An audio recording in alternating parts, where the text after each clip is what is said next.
Hello and welcome to Granada Reports. We are live with the latest across the Northwest. Hello there. Thanks for joining us. Here's what's coming up on tonight's programme. A ticking time bomb. David died after being misdiagnosed at A&E. Now his grieving partner is calling for greater awareness about a heart condition that often gets missed. It was amazing that he survived as long as he did, so if he'd have been operated on straight away, it could have been so much different. Energy bills are rising again. Is it time for a social tariff to ensure we can all afford the basics? The schoolgirls in Burnley leading the charge to rethink the traditional PE kits.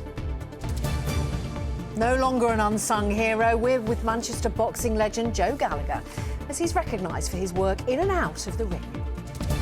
And it's a showery run-up to the weekend and indeed the end of meteorological summer. I've got all the details in the forecast later on.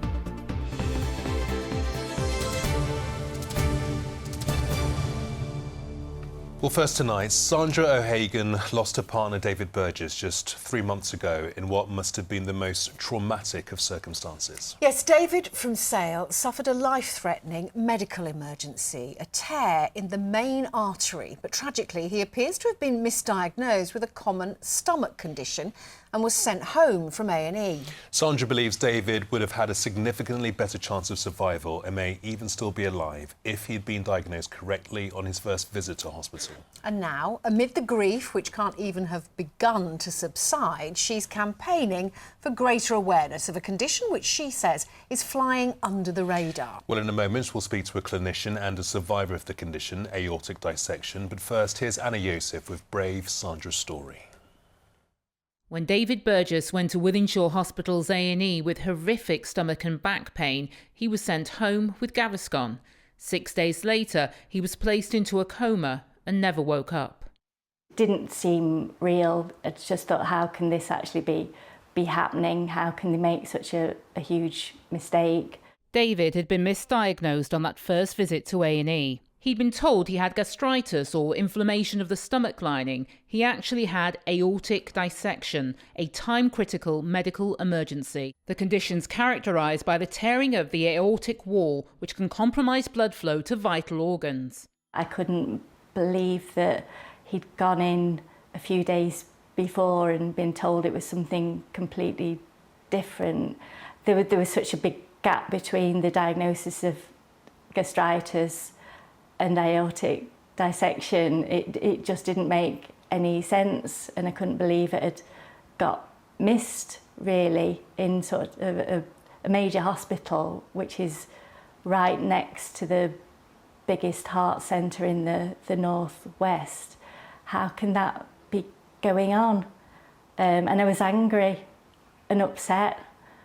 After emergency surgery, doctors told Sandra there was nothing more they could do, and David's life support was withdrawn. Most of his organs weren't working or barely working at all. He was just beyond recovery at that point. Too much had happened to him. So there was nothing. The surgeon said it would actually be cruel to keep him alive. Do you think things could have turned out differently if David had been correctly diagnosed on that first visit to A&E? Definitely, there's no doubt in my mind that he would have stood such a much better chance of survival. It was amazing that he survived as long as he did, so if he'd have been operated on straight away, it could have been so much different. I don't know for sure, but the way he was treated, he didn't have any chance. Aortic dissection, if caught at the right time, can in some cases be treatable, and therefore it's really important that it's diagnosed early. So we're looking at whether that's the case for David, and whether, had he been investigated and diagnosed properly when he first attended the hospital, whether he could have had surgery at that point and that would have saved his life. In a statement, the hospital trust offered their condolences to David's family and friends and said his care was being reviewed. They added, "We will be sharing findings from that review with both Ms O'Hagan and the coroner. We will await the conclusion of the inquest before commenting further." Sandra's now calling for more to be done to raise awareness of the condition among the public and medical professionals. Anna Yosef, ITV News. Thanks to Sandra for sharing her story with us, and best wishes to her for the future. Well, Graham Cooper is a retired cardiothoracic surgeon who's now trustee of the Aortic Dissection Charitable Trust. It works to bring together patients, families and the medical community to improve diagnosis, increase survival chances and reduce disability caused by aortic dissection. Graham joined us earlier with patient Martin Hilton, and we started by asking Martin to tell us what happened to him. I experienced an aortic dissection back in 2020, just out for a simple little run, and just felt a real strange sensation in my chest, and which turned out to be an aortic dissection. What did you think was the sensation? There wasn't any real pain, it was just a discomfort, almost like a sudden pulse of indigestion in a way, which was just peculiar. So I somehow knew I shouldn't carry on running. Luckily I had my wife with me. We got home and started to deteriorate then. Ended up in the Countess at Chester, who thankfully for me diagnosed an aortic dissection. Remarkably, thankfully, and you got the treatment that you need, and you're now an aortic athlete. Indeed. You're still fighting fit. Exactly. Because you got the treatment you needed. Yeah, from the diagnosis through to the surgery, right through to the pathway afterwards of recovery, which... Took a while. It did take a while, but I suppose my experience, I thought that was the experience everybody had, and then I got involved with the charity when I learnt it wasn't, and I was quite surprised to hear that there was a lot of misdiagnosis. I'd been incredibly fortunate. Graham, I guess Martin is living proof that swift action and a perceptive consultant is crucial for this condition. Martin by no means had standard presenting symptoms of an aortic dissection, so I think he was quite fortunate. It's not really just having a perceptive doctor it's much more of a system-wide approach to improve that diagnosis. It kills 2,000 people a year. What needs to be done? Of the people who die, there's sort of two types, really. They're the people for whom it's such a catastrophic event that they die almost immediately. For them, to save those lives, it needs to be a prevention strategy. For the people who die because their diagnosis is delayed or missed, then it's very much about improving the diagnosis. So education is one aspect of that, and as a charity, well, Martin leads it for us. We do lots of education in this space. There's a lot of research going into clinical decision tools. You put the patient's symptoms in and it says, right, highly likely to have an aortic dissection, no chance at all. And as a charity, we're funding some research into how artificial intelligence can make those clinical decision tools even sharper. Wow. And I guess the holy grail is a blood test. So if you go in and anyone has the remotest thought you have a heart attack, you get a blood test, you get a troponin measured, yes or no. Martin, you've just completed a walking challenge for the charity. Have you had time to rest? Yes. So last year we walked the Southwest Coastal Path, so that was the whole 630 miles, and raising some money for the charity, so that was fabulous. But also awareness, it was fabulous. So this was our T-shirts that we wore, and so raising awareness was great. And there was sort of two groups of people really that would constantly come across, either those that had maybe had some experience of it, or mostly people that hadn't even heard of it. So well, you're both doing magnificent work, and we thank you both for coming in to talk to us. Thank you. Thank you. Thank you. There is more on that story on our website at itv.com/Granada. Next to the announcement that household energy bills are set to rise again by around 2% this autumn, it means an average increase of about £35 a year per household. Yes, for people already struggling with the cost of living or those who are vulnerable through age or disability, it's cause for even more worry. But could what's known as a social tariff be the answer? Our correspondent Andy Bonner has more. Ask Miles Pearson for a window into his world, and you see exactly why his energy bills are so high. I have something called arthrogryposis, which is essentially contractures of the joints. Now, in the wintertime, my joints become stiff and become painful, so having the heating on daily is such a big help for me, and it means I can do my job, work and contribute to society. But keeping that heating on is getting more expensive. This morning, the energy regulator Ofgem confirmed it was increasing the per unit price cap by 2%, double the rise many analysts predicted. It means an average energy bill for a typical household will go up by more than £35 to around £1,755 a year. And look, I recognise that there are lots of strains on people's household expenditure at the moment. There are a number of things that we need to do when we set the price cap, and it's important to recognise that it is a cap. There are much cheaper deals available on the market. I would very much urge people to shop around. You can save yourself around £200 a year. But for people like Miles, whose energy use is not average or typical, it means the start of a worrying winter. His job at Lancashire County Council means his income is above the threshold to qualify for any additional support, like the government's Warm Homes discount. Well, it's really disappointing. As it stands, disabled people are already disproportionately affected. I think a social tariff would be really good in this situation. Something that means that disabled people can get discounts on their energy bills, and something where they can access that pretty easily rather than having to jump through lots of hoops. The government says it's extending support to 2 million more vulnerable households, but it's long-term investment in green energy that will bring bills down for everyone, despite some political opposition to the plans. We only have to look in the past few years. The invasion of Ukraine spiked all of our prices. Prices are still 75% higher than they were before that invasion. They want to gamble on the fact that we might be able to bring gas prices down in the future. We're not prepared to gamble with people's bills. And so the only way to do this is to deliver clean homegrown power, but that also gives us energy security because it's power that we control here in this country. It's good for the environment, it's good for jobs, and it helps bring down bills in the long term. Short term, though, the new price cap comes into effect on the 1st of October and is expected to reignite the political row about energy affordability and who really pays the price. Andy Bonner, ITV News. And there will be more on that in the programme following. Here's Mary with what's to come on the ITV National and International News at 6:30. Coming up on the programme, energy bills are to rise for millions this autumn. So what's behind the increase and why could there be even more hikes on the way? Farmers joined firefighters on the North York moors to bring a wildfire under control. And Taylor Swift, soon to be father-in-law, spills the secrets of her engagement to Travis Kelce.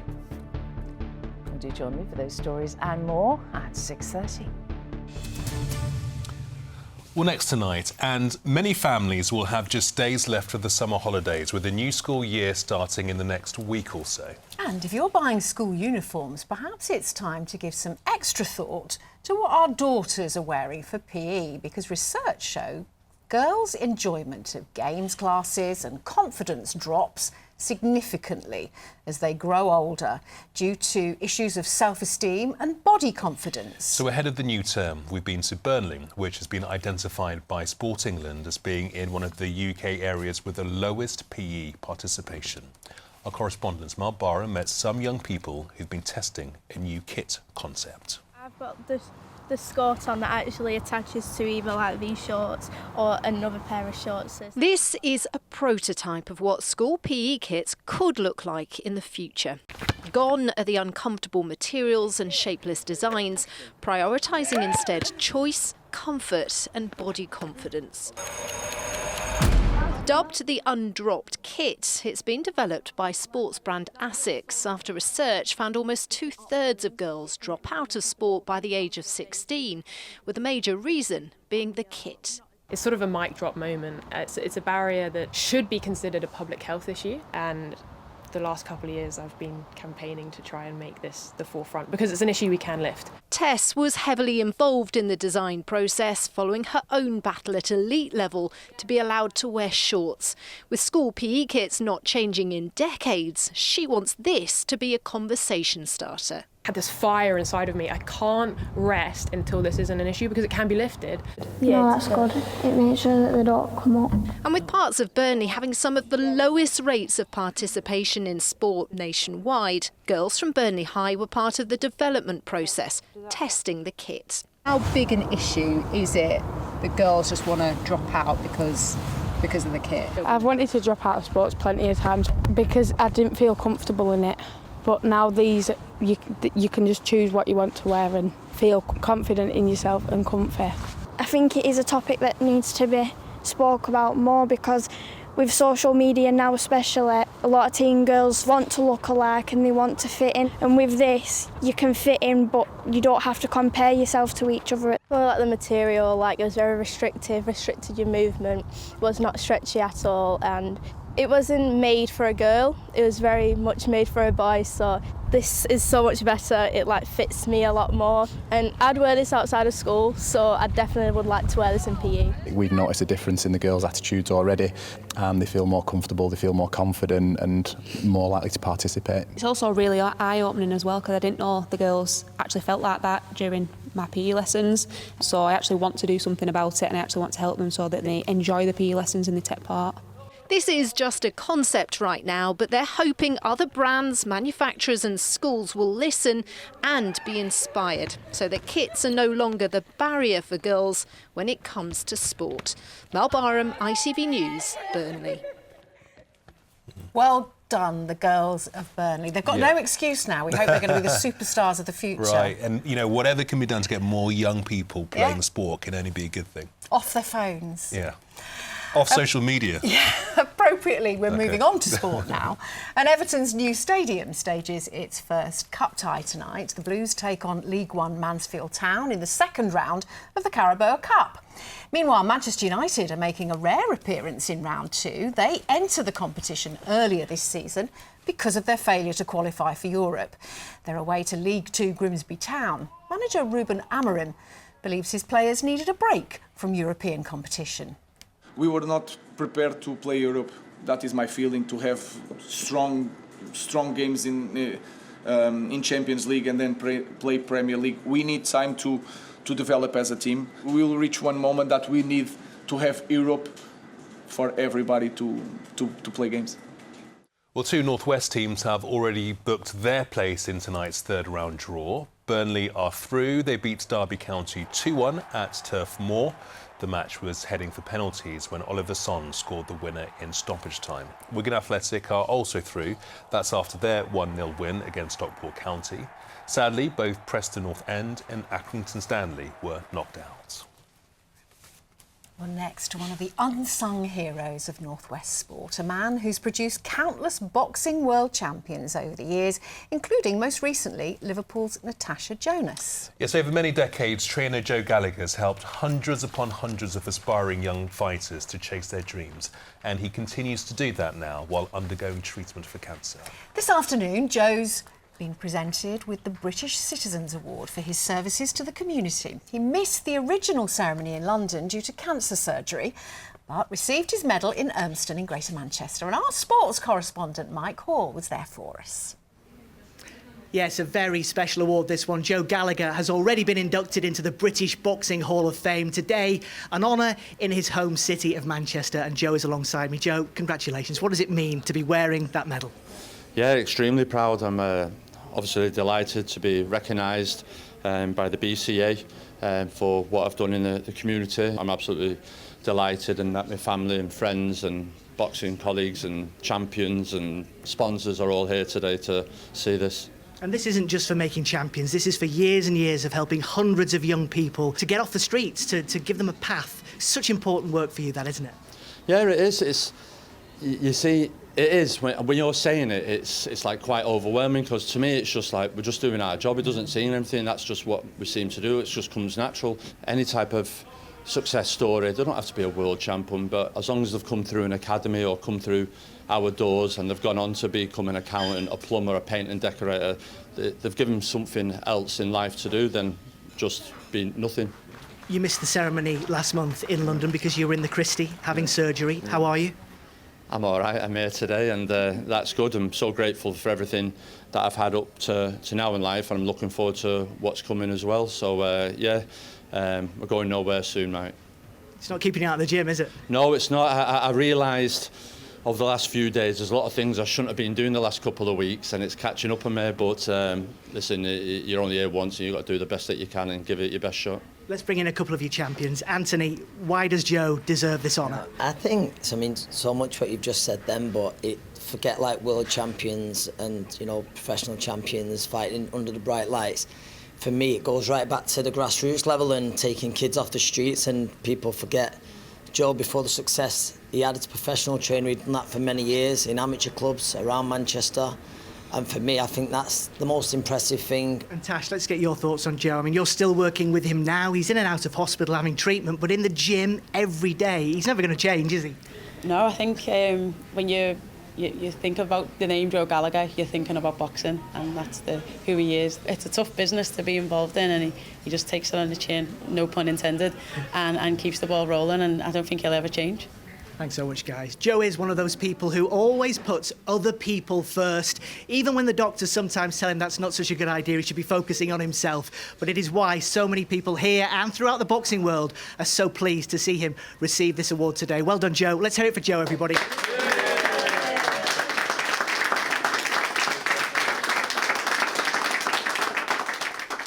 Many congratulations to you, Joe. He looks a bit embarrassed about it, doesn't he? Very well deserved. What a superstar. What a hero. Congrats, and good luck with the surgery and stuff.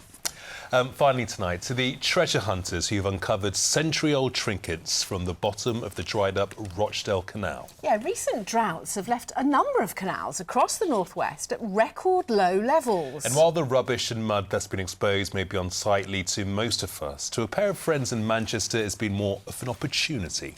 Tim Scott has this report. A summer's day on the water-depleted Rochdale Canal in Manchester city centre. And Rob Lawton, along with pal Liam Kinder, search amongst the mud and rubbish for buried treasure. I just like old things and getting my hands dirty, so we combine the two with this. It's the unknown. You know, you want to get in there, get involved, see what's in it. You don't know what's hiding beneath all the gunk, so to speak.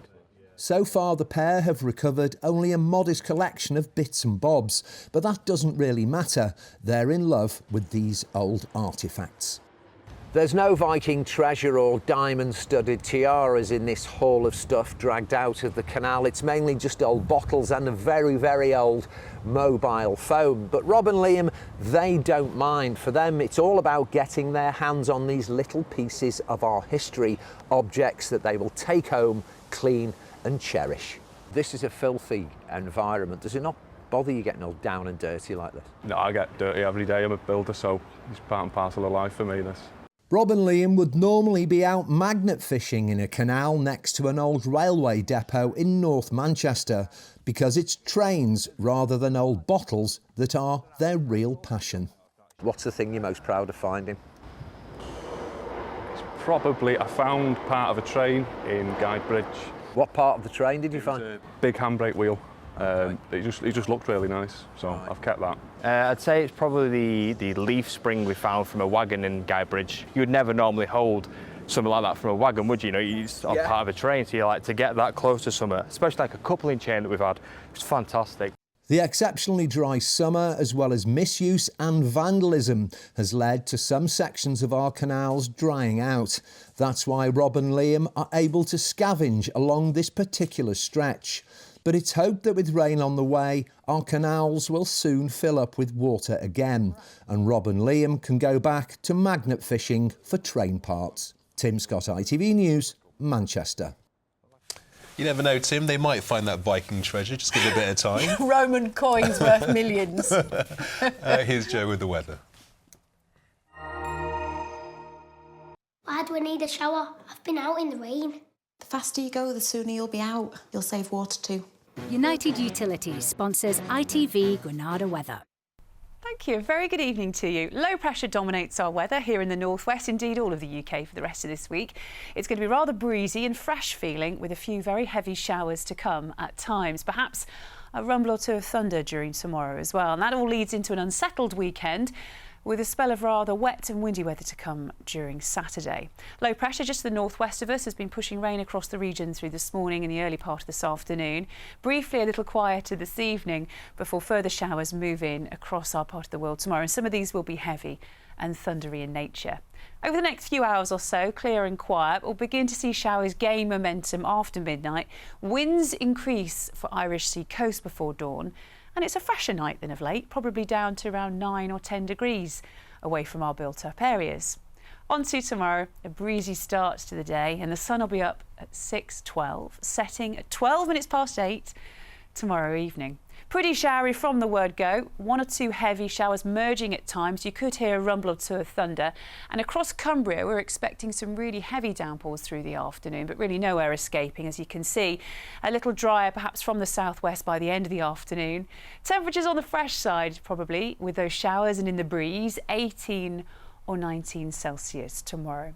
Thereafter, it remains rather unsettled and showery. Again on Friday, a few heavy downpours, bit of brightness to look forward to. The nights aren't too chilly, but as we head into the weekend by day, it will feel fresher. Saturday, potentially the wettest of the 2 days, with a bit more brightness to come to end the weekend. Bye-bye. United Utilities sponsors ITV Granada weather. They've told me that summer's over and I refuse to believe it. I know, although school is on the horizon and many parents are going... No, not me. I love my little cherubs. Yeah, so do I. But come on, you know what I mean. We'll see you tomorrow. Bye-bye.